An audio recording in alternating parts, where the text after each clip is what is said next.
Ayan guys, balik kusina naman tayo. Ngayon magluto ako ng natirang BBQ pork ng aking lulam from Yamcha.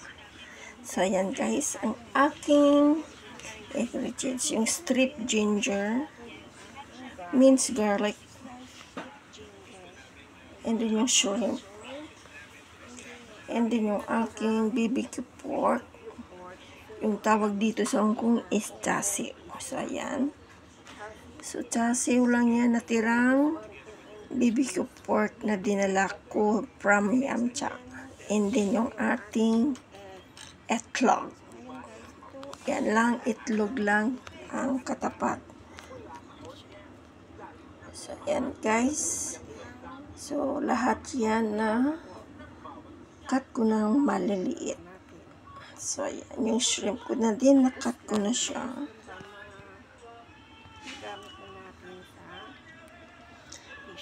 So, ngayon, mag-ready na tayo ng ating kawali.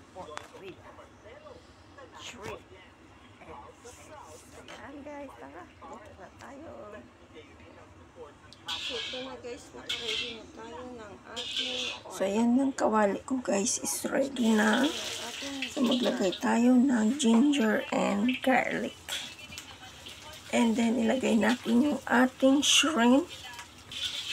And then, after that, ilagay natin yung ating BBQ pork. So, now, i-fry mikos-mikos lang natin yan ng madalian.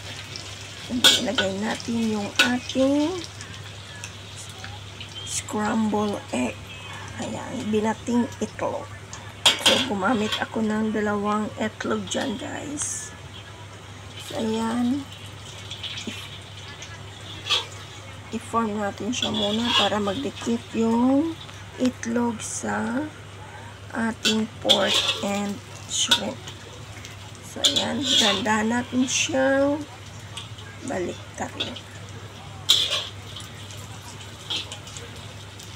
So, ayan na guys. Is ready na yan. Patayin na natin yung ating apoy.